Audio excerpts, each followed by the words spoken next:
Le Vrac est heureux de vous présenter cet épisode de La Vitrine.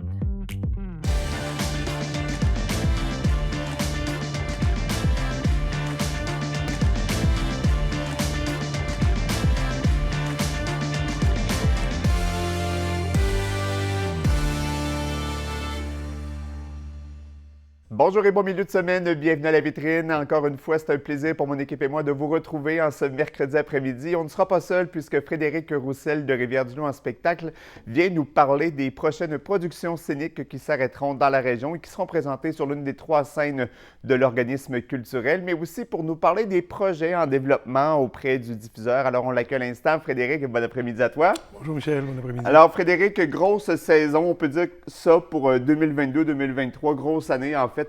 Plusieurs rendez-vous qui ont vraiment plu au public, à tous les âges aussi, il faut le mentionner, parce que vous avez beaucoup misé sur la diversité et j'ai l'impression que ce sera dans la continuité. D'ailleurs, vos calendriers de spectacles plaisent énormément puisque la semaine dernière, vous avez vendu vos abonnements annuels, vos cartes de membres et le chiffre est assez impressionnant, là.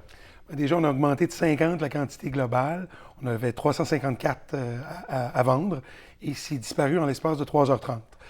On a ouvert la billetterie à midi et à 3h30, 15h30 en après-midi, c'était malheureusement complet. Donc, merci à la population. Puis on s'excuse, on a été un peu victime de notre succès. Malheureusement, on ne peut pas en offrir plus puisqu'on serait un peu coincé avec la quantité de places en salle. Exactement. Parce que les gens peuvent acheter 2 billets par spectacle. Donc, ça remplit une salle assez rapidement. Donc, un beau problème quand même. Oui. C'est sûr, il faut gérer d'un côté la déception de certaines personnes qui auraient aimé peut-être avoir un abonnement annuel. Mais pour ceux et celles qui vous ont encouragé, encore une fois, on leur dit un gros merci. Et en mai prochain, en fait, dans quelques semaines, vous allez lancer la vente des billets pour les spectacles qui seront présentés dès l'automne. Dur à croire qu'on parle de l'automne alors qu'on est encore en plein cœur du printemps, mais ça s'en vient. Exactement. On va procéder encore en deux portions. La portion de saison automnale, saison hiver-printemps. Donc, la saison d'automne sera mise en vente le 17 mai pour les membres. Donc, la priorité aux membres, c'est ce qui fait partie des privilèges de la carte de membre. Et le 17 mai, le mercredi, à partir de midi, au grand public. Donc, encore une panoplie de spectacles très diversifiés. L'automne est toujours une saison un peu plus courte. Donc, on a peut-être un peu moins de spectacles à proposer qu'à l'hiver-printemps. Mais j'espère que ça plaira aussi à la population. Bien, assurément qu'on sera émerveillé par les choix que vous aurez faits. Parce qu'habituellement, l'automne, bon, on sort un peu plus de la maison, on a passé l'été à l'extérieur. Donc là, on veut faire d'autres activités, aller voir des shows et c'est ce que vous allez proposer encore une fois. On ne dévoilera pas tout de suite ce qui s'en vient pour l'automne, on va se garder un petit peu de mystère, mais on peut quand même parler de la saison estivale parce que c'est quand même à nos portes. Et il y a une belle nouvelle que tu peux nous confirmer aujourd'hui, c'est le retour des jeudis shows qui faisaient place en fait au mercredi show avant, mais qui ont été transformés l'an dernier pour peut-être attirer un peu plus de gens à vos présentations de spectacles, disons, dans un lieu autre qu'une salle conventionnelle. Tout à fait. Les Jeudis Shows sont de retour pour 8 semaines, donc 8 spectacles à contribution volontaire, donc accessibles à tous, à tous les portefeuilles. Oui. Et on propose des découvertes musicales de genres différents à chaque semaine. Donc, d'après moi, il y a toujours au moins un spectacle sur la saison estivale qui va plaire à chaque membre d'une famille. Et beaucoup de découvertes, beaucoup de liens aussi. On veut proposer des activités avant spectacle aussi. Oui. Lorsque la température va nous le permettre, on pourra faire une portion de 5 à 7 au Parc Blais, tout juste en face de la Goélette, du théâtre de la Goélette.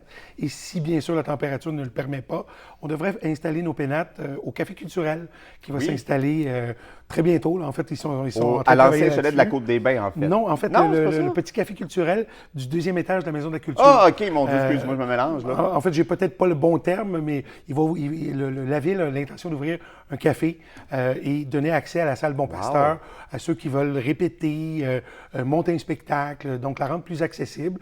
Et ce lieu-là va être un lieu de rencontre aussi pour les utilisateurs de la bibliothèque, les gens qui viennent voir les spectacles. Donc, ça va se passer au 2e étage s'il ne fait pas beau, au lieu du Parc Blais. Et bien sûr, le spectacle à la salle Bon Pasteur, comme on a toujours fait. Là. Quelle belle initiative. Et évidemment, le théâtre de la Goélette, pour ceux et celles qui n'y ont pas encore été, c'est vraiment une expérience à vivre au moins une fois. Spectacle en extérieur sous forme d'auditorium, scène romaine, je dirais même, alors qu'on a l'artiste au plateau inférieur et le public, lui, est installé comme en étage, en palier, ce qui donne une perspective complètement différente dans un cadre enchanteur en plein cœur du centre-ville de Rivière-du-Loup. Donc ça, c'est assurément à surveiller. D'ailleurs, la programmation des Jeudis chauds sera lancée à quel moment, Frédéric? Ça devrait être lancé au début juin. Parfait. On va passer à travers notre lancement d'automne, l'automne suivant. Ensuite, on va présenter l'été. Puis on aura aussi quelques petites surprises là, dans le cadre du 350e anniversaire. En fait, 2 surprises. Oui. On veut présenter 2 événements là, dans le cadre du 350e anniversaire de Rivière-du-Loup.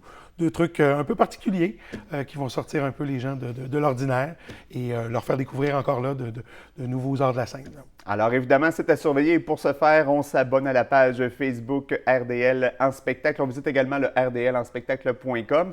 Et si vous voulez assister à l'une des prochaines productions qui s'arrêtera dans la région, on vous invite à rester à l'écoute pour un survol complet des artistes qui seront de passage à Rivière-du-Loup dans les prochaines semaines, puisqu'au retour de la pause, on vous parlera entre autres de Sam Breton, Marie-Denise Pelletier, Marie-Carmen, Christine Morancy et plusieurs autres. Alors on vous invite à rester des nôtres. Notre entretien avec Frédéric Roussel de Rivière-du-Loup en spectacle se poursuit après ceci.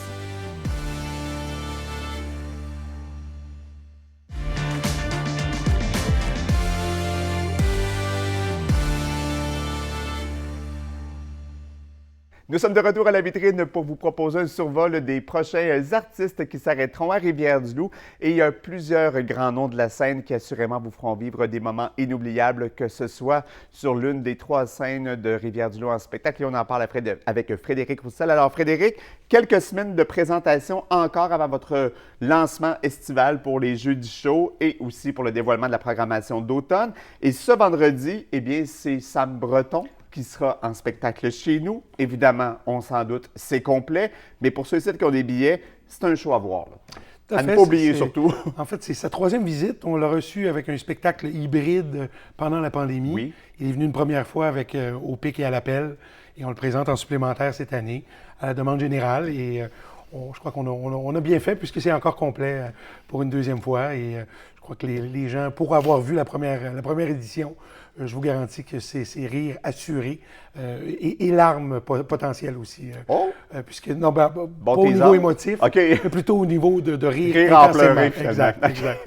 Donc ça, c'est pour ce vendredi 20h, donc vendredi 28 avril. Le lendemain, 19h30, soit une demi-heure plus tôt, on nous amène dans un univers différent, théâtre et cirque qui vont se marier pour la production Camping. Oui, je pense que c'était tout à fait à propos. Les gens se préparent à la saison de camping. C'est le Théâtre à Tempo qui présente cette pièce, qui est un mélange d'art clownesque, donc énormément d'humour, beaucoup d'acrobatie, de la danse. Et je crois vraiment que c'est un spectacle familial idéal. Les tout-petits, moi je vous dirais à partir de 4 ans jusqu'aux grands-parents, une belle sortie. On l'offre aussi le billet à 10 $ pour les moins de 18 ans. Donc, très abordable. Sortie pas très coûteuse.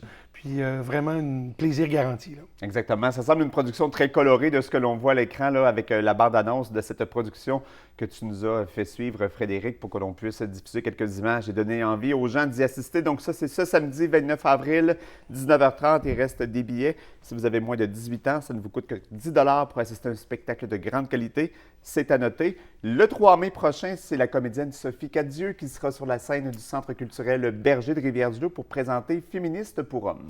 Grande pièce qui est extrêmement populaire en 2020 en France. Ils ont été en nomination pour la pièce de l'année. Traduit par une des grandes autrices de théâtre québécois. En fait, adapté en québécois par Rebecca Deraspe, qui est originaire de Rivière-du-Loup. Et Sophie Cadieux qui se paye une traite avec ce solo revendicateur, humoriste. Elle tourne avec une équipe 100% féminine aussi.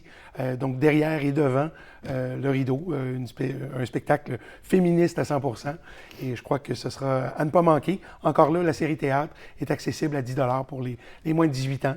Donc, une sortie avec des atos qui peuvent être... Très abordable en fin de session. Souvent, on est serré dans le budget un petit peu, mais on veut quand même se changer les idées pour oublier un peu les travaux académiques et les examens de fin d'année. Donc, c'est vraiment une belle proposition. Et Sophie Cadieux, une actrice caméléon. Moi, je l'ai connue dans Watatatao à l'époque et elle a depuis enchaîné les rôles avec toujours des compositions très différentes. Alors, évidemment, c'est assurément une belle sortie à mettre à son agenda. Et le lendemain, un chanteur des plus populaires au Québec qui a marqué plusieurs générations. Il s'agit évidemment de Richard Séguin qui sera de passage chez nous. Le 4 mai, Quelques billets encore disponibles. Faut faire vite. Très peu, en fait. À ce que j'ai vu ce matin, quelques places au balcon, quelques places au fond du parterre. Donc, il faut faire vite, comme tu le mentionnes. Ses grands succès, son dernier album, toujours des musiciens exceptionnels. D'ailleurs, il sera accompagné par un musicien originaire de la région. OK. Un musicien originaire de Trois-Pistoles. Est-ce qu'on sait son du nom? nom de Raphaël Damour. OK. Un guitariste qui est de plus en plus en demande sur le circuit professionnel. Compositeur aussi, fait beaucoup de compositions en théâtre, mais je trouve ça particulier de l'accueillir, particulièrement avec Richard Séguin, qui est accompagné des mêmes musiciens depuis plusieurs années. Donc, un beau rendez-vous et potentiellement peut-être une dernière tournée pour Richard Séguin. Ouais, hein? C'est très... Malheureusement, mais je ne veux pas faire mon prophète de malheur, mais c'est possiblement sa dernière visite sur les routes du Québec. On profite du fait qu'il reste quelques billets de disponibles pour aller voir ce grand auteur, compositeur, interprète sur la scène du Centre culturel Berger le jeudi 4 mai, 20h. Par la suite, pause de quelques jours, mais les 12 et 13 mai, on est de retour en selle avec Fred Pellerin, poète et chanteur, qui nous fera 2 représentations de son nouveau spectacle, soit le vendredi et le samedi 12 et 13 mai. Exactement. Le nouveau spectacle qui s'intitule La descente aux affaires, toujours un jeu de mots amusant. Malheureusement, encore là, 2 soirées complètes. Malheureusement pour le public, mais heureusement pour vous, ça prouve que vous faites de bons choix lorsqu'il est temps de bâtir un calendrier de spectacle. C'est sûr qu'il y a un engouement généralisé pour Fred Pellerin. Partout en province, il affiche complet. Donc, on est très contents et on croyait qu'avec deux représentations, on suffirait à la demande, mais ça n'a pas été le cas. Il aurait fallu en faire 3. J'avais 203, Fred. On va travailler pour le ramener cette année. Par la suite, les 26 et 27 mai, si je ne fais pas erreur, oui, 2 autres spectacles qui, malheureusement pour vous, affichent complet, mais qui sont assurément à voir. D'ailleurs, pour ceux et celles qui ont des billets pour une histoire d'un soir, il faut y être parce que je pense que la tournée tire à sa fin après une centaine de représentations. On voit Marie-Denise Pelletier, Joe Bocan et Marie-Carmen qui s'apprêtent à mettre fin à cette aventure, mais vraiment un rendez-vous à ne pas manquer le vendredi 26 mai, 20h.